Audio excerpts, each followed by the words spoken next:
The Screaming Staircase, Chapter 10. Whether the chill of the ghost touch still ran in his veins, or whether his other injuries, together with his long interrogations at Scotland Yard, had simply exhausted him, Lockwood was in a mopey state all day. He slept, as I did, for much of the morning. At lunch he ate a little, scarcely picking at George's fresh-made pot pie and peas. He moved slowly. He hardly spoke, for which for Lockwood was unusual. After lunch, we went into the living room and he sat with his wounded arm swathed in hot water bottles, staring dully out the window. George and I stayed near him, in companionable silence throughout the afternoon. I read a cheap detective novel. George conducted experiments on the trapped ghost in its jar, using a small electrical circuit to apply shocks to the glass. Whether out of protest or for some other reason, the ghost did not respond. Toward 4 o'clock, when the light was already failing, Lockwood startled us both by suddenly asking for our casebook. It was the first time he'd said anything in hours. "What have we got coming up, George?"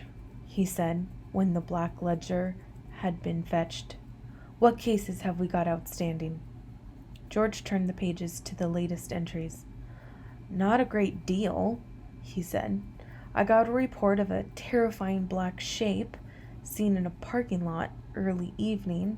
Could be anything from a dark specter to a gray haze. We were going to visit there tonight, but I've called them to postpone.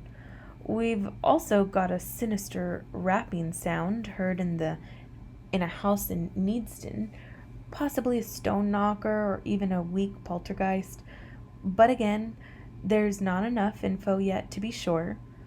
Then there's a dark, still shadow seen at the bottom of a Finchley garden, probably a lurker or a shade. Oh, and an urgent request from Mrs. Ealing Smithers of Corley. Every night, when alone in the small hours, she hears—" "Hold it," Lockwood said. "Ealing Smithers? Didn't we work for her before?" "We did. That time it was a ghastly disembodied howling resounding around her kitchen. We thought it might be a screaming spirit. In fact, it was her neighbor's cat, Bumbles, trapped inside the wall cavity. Lockwood made a face. "Oh, Lord, I remember. And this time?" "An eerie, childlike wailing heard in her attic. Starts around midnight when—" "It'll be the bloody cat again." Lockwood removed his left hand from beneath the water bottles and flexed his fingers carefully. The skin was slightly blue. "All in all, it's not the most thrilling program in the history of psychic detection, is it? Lurkers, shades, and Bumbles the ginger tomcat. What happened to the good cases, like the Mortlake horror and the Dulwich wrath?" "If by good you mean a powerful, challenging ghost," I said, "last night's was pretty fine. Trouble was, we weren't expecting it." "As the police in Scotland Yard repeatedly pointed out to me," Lockwood growled. "No, by good, I mean cases that might make us some money. None of this stuff's exactly big time." He subsided back into his chair. It was rare for Lockwood to mention money. It wasn't the usual motivation. There was an uncomfortable silence. "Funnily enough, George has found out a bit about our ghost girl," I said brightly. "Tell him about it, George." George had been dying to get it off his chest all day. He whipped the article out of his pocket and read it through. Lockwood, who seldom had much interest in the identity of visitors, even when they hadn't injured him, listened indifferently. "Annabel Ward," he said at last. "So that was her name. I wonder how she died." "And who it was who killed her," I added. Lockwood shrugged. 50 years is a long time. We'll never know. I'm more concerned about now." Her ghost has created a real mess for us. The police aren't at all happy about the fire." "So, what did happen with them last night?" George said. "Not much. They took my statement. I argued our case pretty well. Dangerous visitor, our lives at risk. Had to act upon the spur of the moment. All the obvious stuff." But they didn't seem convinced. He broke off, stared out the window again. "And now?" I said. He shook his head. "We'll have to see what happens." As to that, we found out sooner than expected. Not 20 minutes later, a brusque hammering sounded at the door. George went to answer it. He returned with a blue-fringed visiting card and an expression of a grim dismay. "Mr. Montague Barnes of Deeprack," he said bleakly.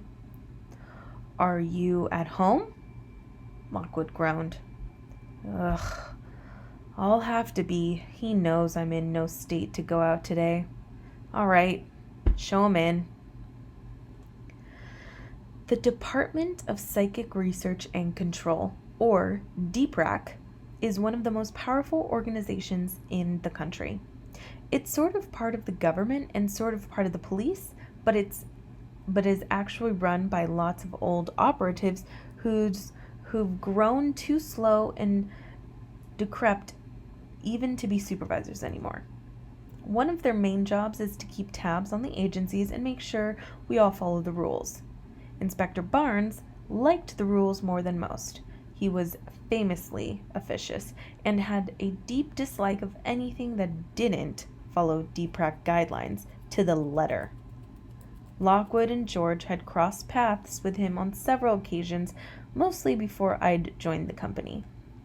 This was the first time I'd seen him up close, so I studied him with interest as he entered the living room. He was a small man, wearing a dark, rather crumpled suit. His shoes were brown and scuffed, his pants just too long for him.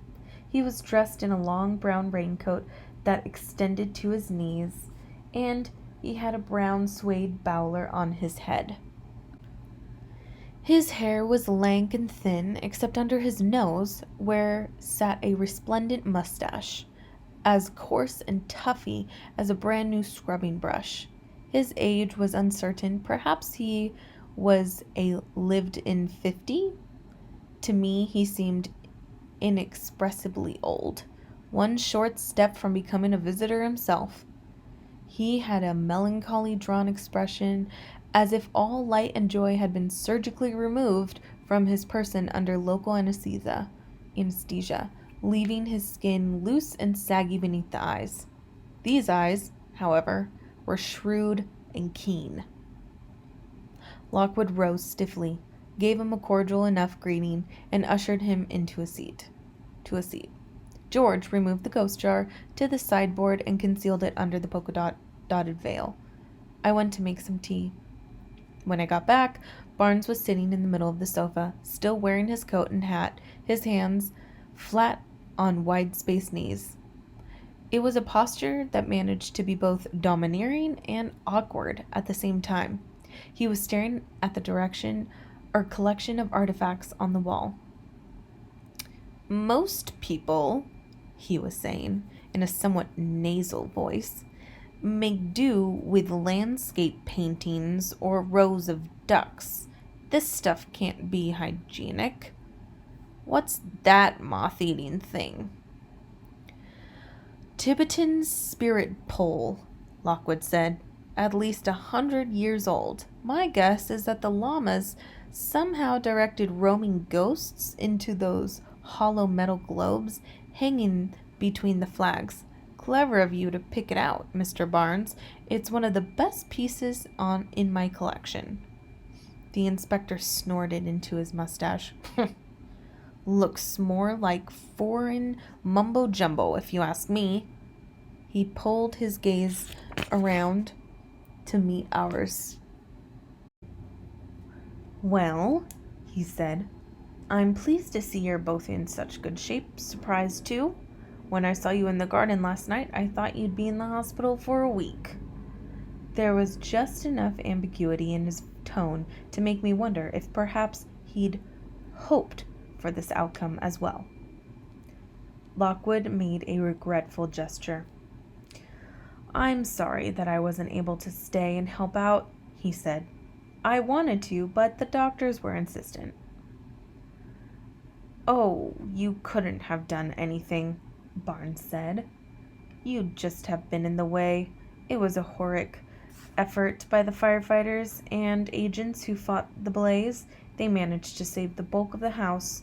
The upper floor is a complete write-off thanks to you." Lockwood nodded stiffly. "I've made my statement to your colleagues at the yard."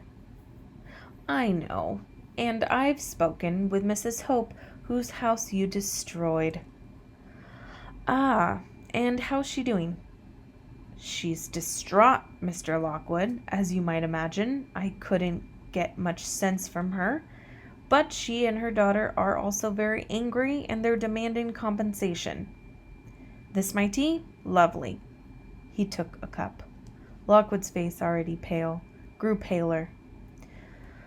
"I quite understand that they are upset," he said. "But, speaking as professionals, accidents like this happen in our work. Lucy and I dealt with a dangerous type 2, which had killed before and was threatening our lives. Yes, the collateral damage was unfortunate, but I trust DPRAC will support us in this meeting any costs that—" "DPRAC won't help you with a penny of it," Barnes said, sipping his tea. "That's why I'm here. I've already checked with my superiors, and they take the view that you disregarded several basic safety procedures in your investigations at Sheen Road. Most crucially, you chose to engage with the visitor without your iron chains. The fire was a direct result of that decision." The inspector wiped his mustache dry with the side of a finger. "As far as compensation goes, you are on your own."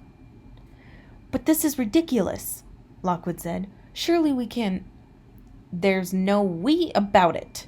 Barnes seemed suddenly irate. He got to his feet, banishing the cup. "If you and Miss Carlyle had done some sensible things, if you'd left the house when you'd first encountered the visitor, if you'd returned with better equipment, or—" he glared around at us, "with better agents, that house would still be standing. It's your fault, and I'm afraid that I can't help you. Which brings me to the real point." He took a packet from his coat. "I have an envelope here from the Hope family solicitors. They're demanding immediate settlement for the damage caused by the fire. The sum is £60,000. You've 4 weeks to pay up, or they'll launch court proceedings against you." He pursed his lips. "I hope you're as well off as you seem to be, Mr. Lockwood, because I can assure you that if you fail to meet this obligation, DPRAC will have to wind your agency up, shut Lockwood and Company down." Nobody moved. Lockwood and I sat as if we'd both been ghost-locked. Slowly, George took his glasses off and wiped them on his sweater. Now that he'd given us the fatal news, Inspector Barnes seemed restless and ill at ease. He stalked around the room, glaring at the artifact, sipping his tea. "Put the letter on the sideboard, please," Lockwood said. "I'll look at it later." "No use feeling miffed, Mr. Lockwood," Barnes said. "This is what happens when an agency isn't properly run. No supervisors. Agencies with adults ensure everything's done with maximum care for property and minimum loss of life. But you," he waved a hand disgustedly, "you're nothing but 3 kids playing at grown-up games. Everything in this house is testament to that, even this rubbish on the wall." He peered at a small label. "An Indonesian ghost catcher? Fiddle-faddle. Belongs in a museum." "That collection was my mother's," Lockwood said quietly. The inspector didn't hear. He tossed the envelope on the sideboard, and in the same moment noticed the object concealed beneath the spotted handkerchief. Frowning, he flicked the cloth aside, revealing the jar of yellow smog. His frown deepened. He bent close, peered into its depths. And this? What's this monstrosity? Some other appalling specimen that should have been incarcerated long ago? He tapped dismissively on the glass. I wouldn't do that, Lockwood said. Why not? There was a rush of yellow plasm. The ghost's face congealed into existence directly opposite Barnes's own. His eyes bulged out as if on stalks. His mouth yawned wide, revealing an alpine range of jagged teeth. It was doing something improbable with its tongue.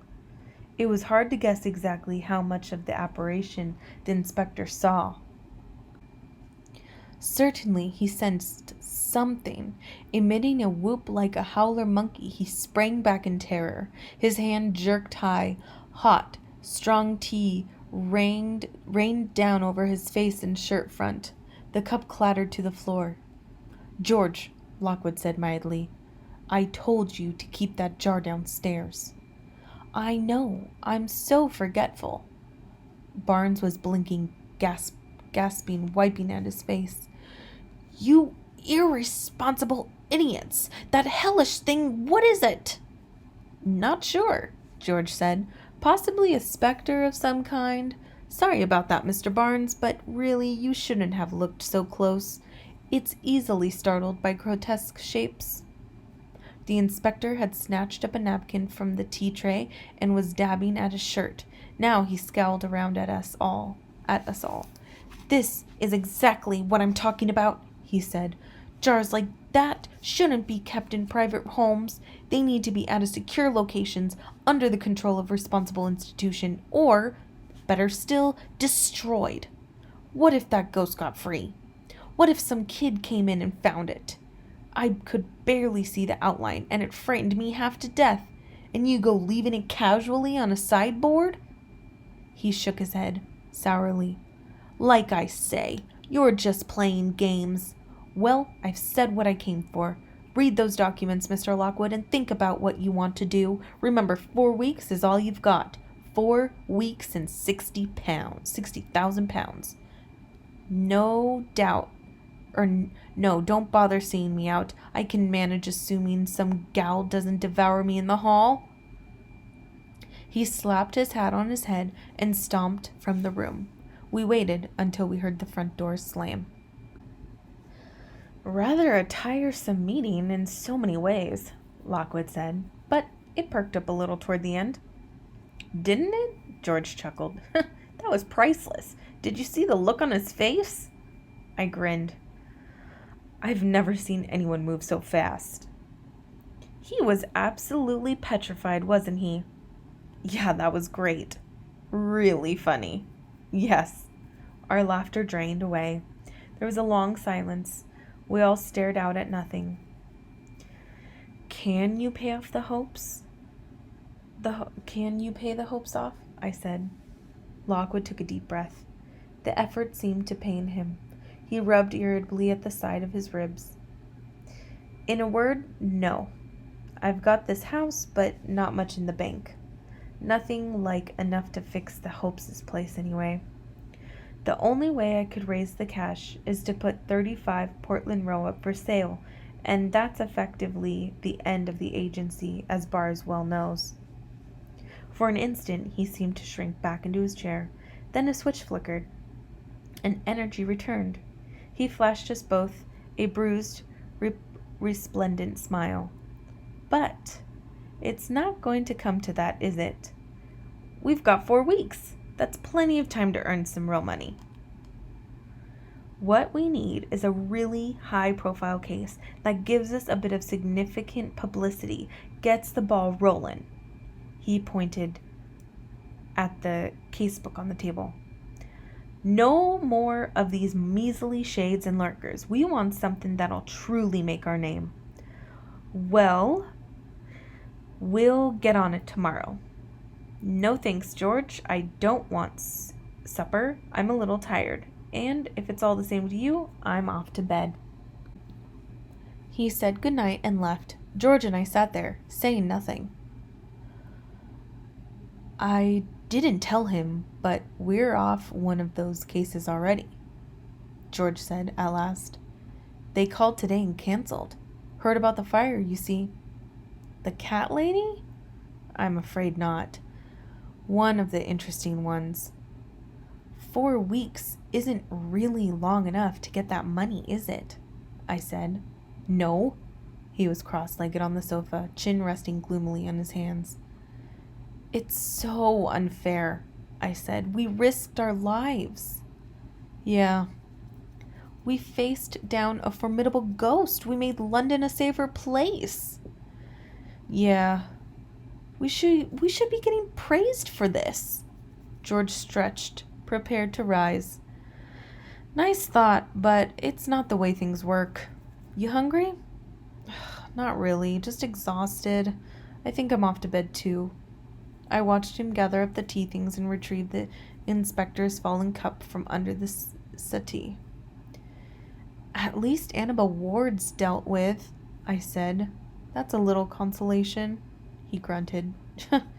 "Yeah, you did that bit right, at least."